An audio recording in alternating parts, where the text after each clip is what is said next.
afafa wa anis sabi hatta balagha. Pena diangkat artinya tidak ada catatan pahala, tidak ada catatan dosa daripada 3 orang. Anin naimi hatta istaiqiza, dari orang yang tidur sampai dia bangun.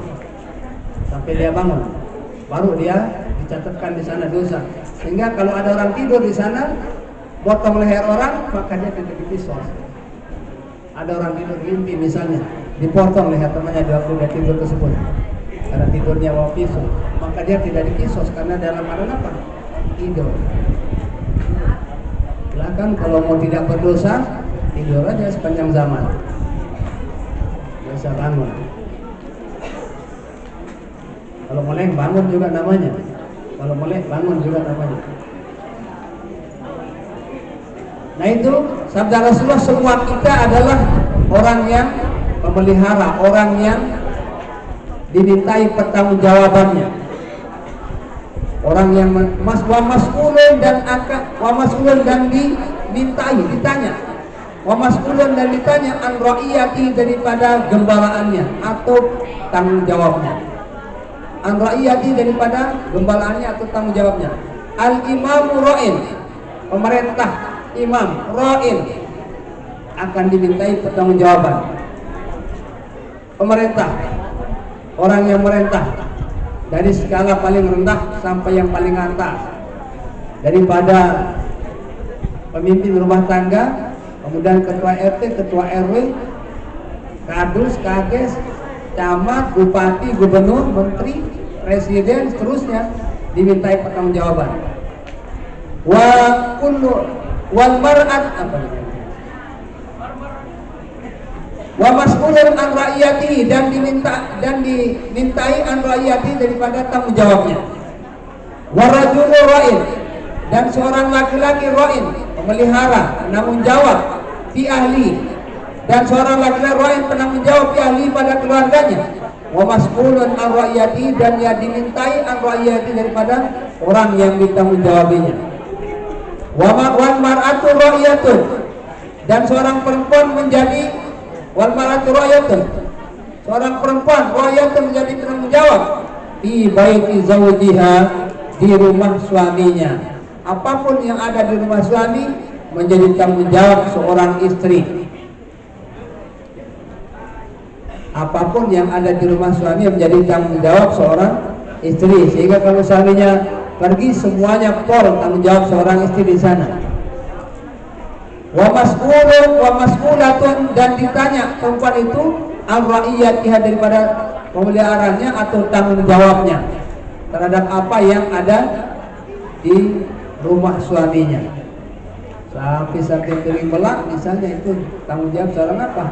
Istri. Sehingga masalah apapun di sana harus dia ada musyawarah seorang istri dengan suaminya. Wal khadimat, wal khadimu, kemudian seorang pembantu ra'in, menjadi melihara, wa mas'ulun an ra'iyati, dan dia dimintai tanggung jawab an ra'iyati, daripada, dan dimintai pertanggungjawaban an ra'iyati, daripada peliharaannya, artinya daripada yang ditanggung jawabinya. Nah, itu semua kita pokoknya sudah tidak lepas daripada yang namanya tanggung jawab. Bahkan terhadap tubuh kita sendiri, kita dimintai pertanggungjawaban pada Allah SWT. Berapa kali napas kita keluar setiap hari, itu akan dimintai pertanggungjawaban Allah SWT nanti. Di mana kita gunakan dia? Keluarnya di mana kita gunakan? Menghirupnya juga di mana kita gunakan? Ada tanggung jawabnya. Tidak gratis ini, akan dimintai pertanggungjawaban. Hanya itu. Jadi bayarnya, pertanggungjawaban itu nanti. Karena itu kita diajarkan supaya bisa menggunakannya sebaik-baiknya, baik O2 ataupun CO2, baik yang kita hirup ataupun yang keluar daripada kita, itu akan dimintai pertanggungjawaban oleh Allah. Kenapa kamu keluarkan dia, padahal dia tidak ada gunanya untuk keluar? Kenapa dikeluarkan? Itu akan dimintai pertanggungjawaban. Pada tubuh kita semuanya pokoknya ada tanggung jawabnya. Babul hadanati, satu bab yang menjelaskan tentang hukum hadanah, pengasuhan. Hukum hadanah, pengasuhan. Qala Abdullah bin Amr, berkata Abdullah bin Amr, wal as, Qala Abdullah bin Amr al-As, berkata Abdullah bin Amr al-As, ja'at imratun, datang seorang perempuan ila Rasulullah, kepada Rasulullah SAW. Faqalat, maka perempuan itu berkata, ya Rasulullah, wahai Rasulullah, kata perempuan itu, inna ibni hadza, anakku ini ya Rasulullah, kata perempuan itu, kana batni lahu wi'aun, adalah anakku adalah dia anakku dalam perutku, lahu wi'aan, baginya adalah wi'aan, lubang. Ya, dia minum, dia makan dalam perut ibunya, anak tersebut lewat tali pusat. Wahijri lahu, lewat tali pusatnya dia makan anak itu di dalam perut ibunya. Wahijri lahu hiwaan, dan pangkuanku, tahu pangkuan? Apa bahasa kita pangkuan? Iwaan. Tidak tahu yang lain, soalnya tidak tahu bahasa sendiri. Bahasa Indonesia tahu, bahasa sendiri tidak tahu.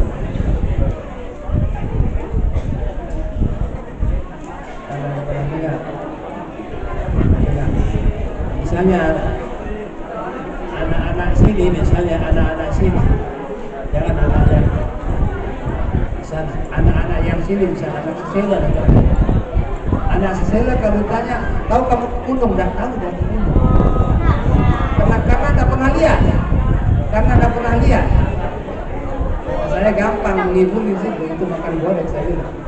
Padahal itu makanan Malaysia juga enak dimakan. Gampang diulek-ulek dia, karena tidak pernah tahu. Sama juga kalau ditanya sekarang, tahu kamu namanya krotok?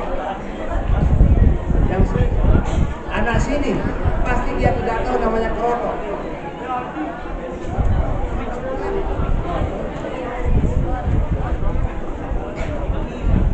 Apa? Bukan. Krotok itu ada di leher sapi, itu namanya krotok.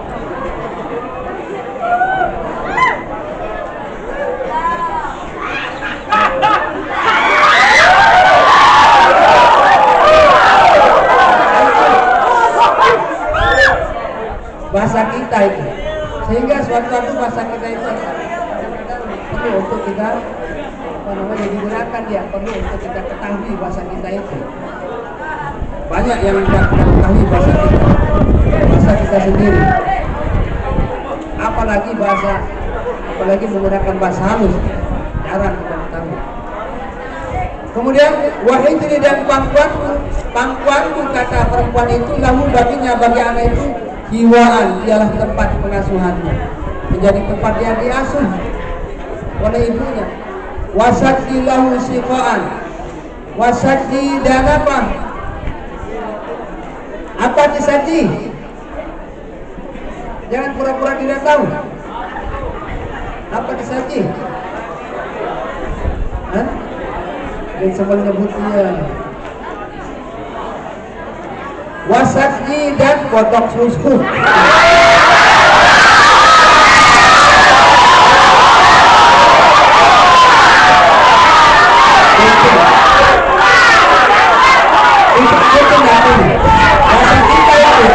Bahasa Indonesia yang penting.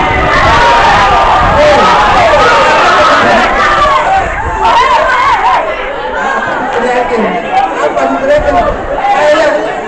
Kalian tak punya kan, kalian punya juga. Cuma kalian yang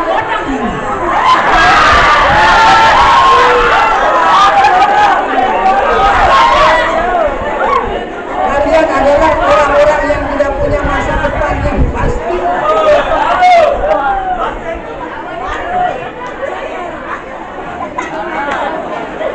Perhatikan, lanjutkan.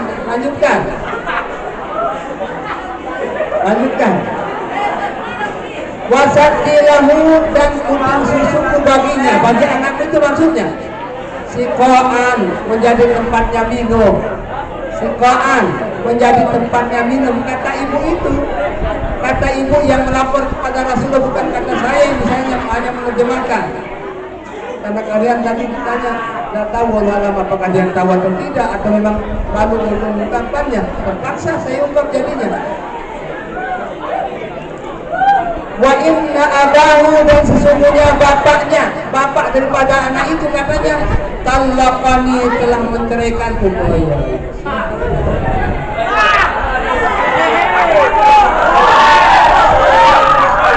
Itu katanya.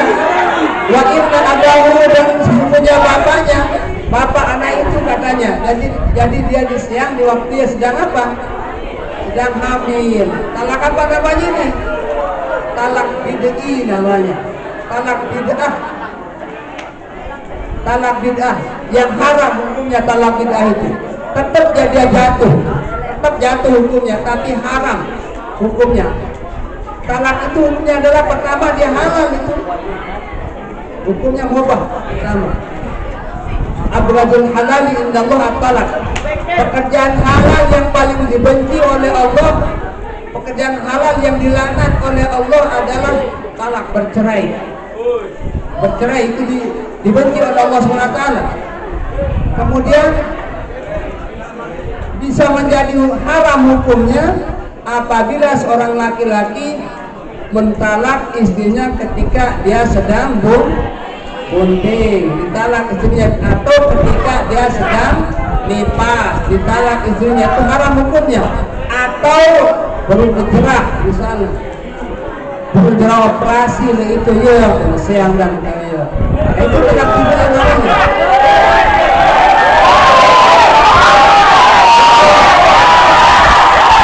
Itu menjadi penyesalan sepanjang masa itu kadang-kadang bagi seorang suami. Gila kadang-kadang dia. Saya katakan demikian pernah terjadi di sini tuh. Pernah terjadi di orang sini. Kebetulan saya liwat. Kebetulan saya orang dulu. Kebetulan saya masih kecil itu, liwat saya mau pergi ke kolam. Mau pergi untuk mandi ke kolam.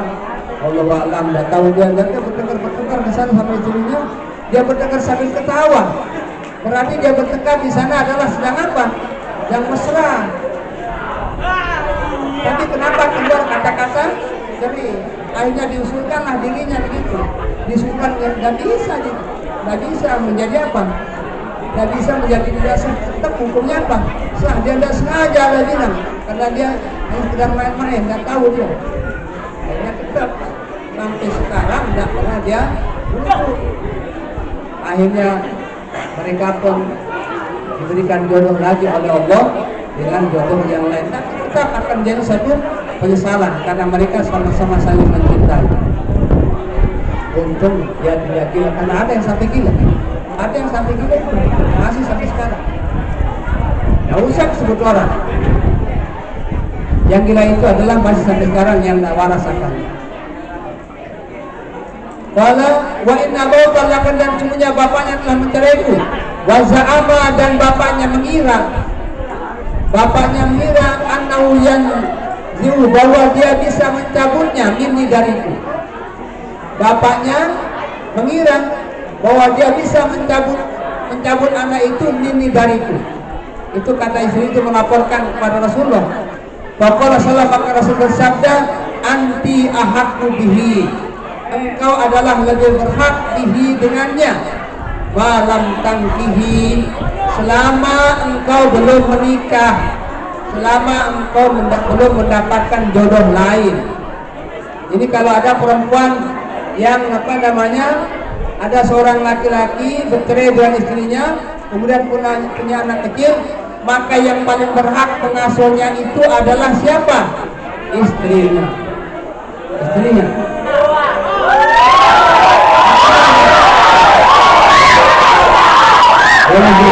Boleh juga Pak, ibu daripada anak itu. Bukan siapa?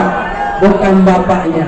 Ibu daripada anak yang dicerai oleh bapak si anak tersebut. Itu yang berhak mengasuhnya. Sampai kapan? Ya, pertama adalah dalam fikih sampai anak itu berumur 7 tahun. Yang kedua sampai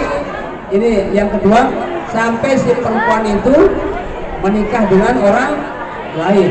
Karena kalau sudah menikah dengan perempuan lain nanti orang laki-laki lain, serahkan itu adalah menjadi tanggung jawab siapa? Jadi tanggung jawab siapa? Tanggung jawab si bapak, yaitu suami daripada seorang perempuan yang tersebut.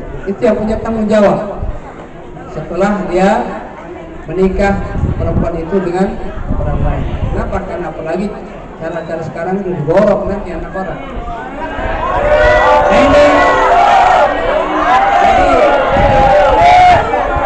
sebelum kita akhiri, maka hak asuh bagi seorang yang bercerai jatuh kepada seorang ibu daripada anak tersebut. Hak asuhnya jatuh pada seorang apa?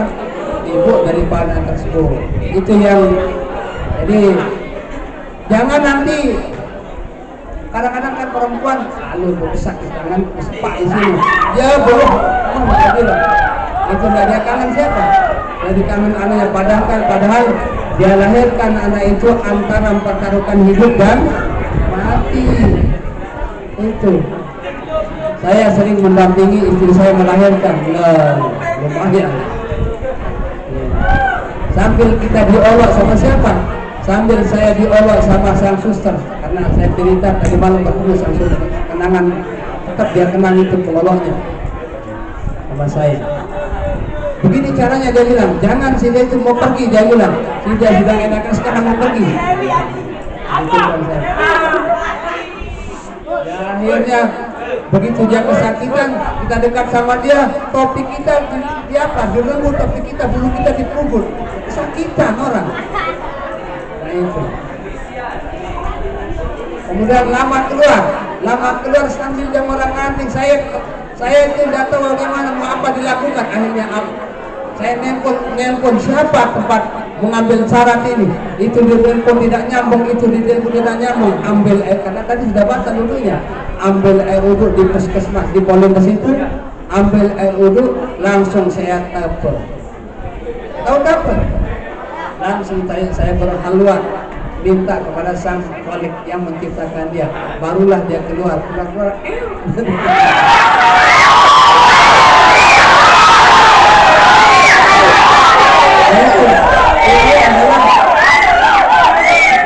Harus nanti kan kalian bakal jadi pendamping ini, semua kalian orang-orang yang bakal menjadi pendamping. Jadi jangan nanti mau enaknya saja, lihat istrinya alur bangun orang anting sakitan turun, kita lebihin sedinan orang yang hanya janda punya apa? Tak punya tanggung jawab sangat besar. Jadi harus didampingi itu, seperti cerita-cerita para ulama itu sampai. Nah itulah sebabnya sangat besar kewajiban kita kepada orang tua kita. Di sanalah kita tahu ketika seorang punya anak nanti, di sanalah dia tahu bagaimana besar kasih sayang daripada orang tuanya kepada dirinya. Kadang-kadang sambil kita berdiri mata kita terpenjam sambil menggendong di sana. Itu kadang-kadang begitu yang dialami. Saya juga tak akan menyangka seperti itu, karena saya waktu diajar situ sama orang tua, nah jemaah kami tuang jemaah, dia bilang jemaah kita pembantu lingkungan. Ternyata memang betul pembantu itu tidak selamanya apa, tidak selamanya siap keluarga kita. Pembantu juga tidak selamanya siap. Masa kita dalam terjaga 24 jam, ya pada mendengar. Dan saat itulah kita tampil untuk mengerjakan kewajiban kita.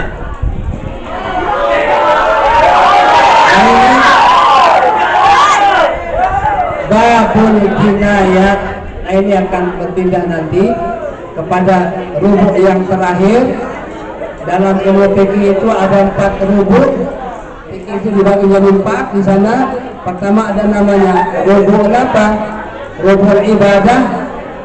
Yang kedua namanya rubuk muamalah. Yang ketiga namanya rubuk munakahat. Sudah selesai dia sekarang. Yang keempat nanti ada namanya rubuk jinayat. Akan insya Allah mulai rubul jinayat nanti masalah hukum ini, masalah hukum dalam pandangan Islam, masalah hukum khusus, hukum apa namanya yang ada dalam pengadilan agama di Indonesia, pengadilan agama, babul jinayat. Jadi rubu'ul jinayah, rubu'ul jinayah. Jadi ada rubu'ul ibadah, rubu'ul muamalah, rubu'ul munakahat, rubu'ul jinayah. Itu yang akan dibicarakan pada pertemuan berikutnya. Nah, ini dulu muzakarah kita pada kesempatan siang ini. Semoga Allah menjadikannya muzakarah yang barakah dan manfaat. Bismillahirrahmanirrahim. Allahumma shalli ala Muhammad. Allahumma shalli alaihi wasallam. Allahumma shalli ala Muhammad. Wasallim. Allahumma shalli ala Muhammad. Allahumma shalli alaihi sallim. Allahumma shalli ala Muhammad. Allahumma shalli alaihi wasallim. Allahumma shalli ala Muhammad. Shalli alaihi wasallim. Allahumma shalli ala Muhammad. Allahumma shalli alaihi wasallim. Allahumma shalli ala Muhammad. Allahumma shalli alaihi wasallim. Allahumma shalli ala Muhammad. Allahumma shalli alaihi wasallim. Allahumma shalli ala Muhammad. Allahumma shalli alaihi wasallim.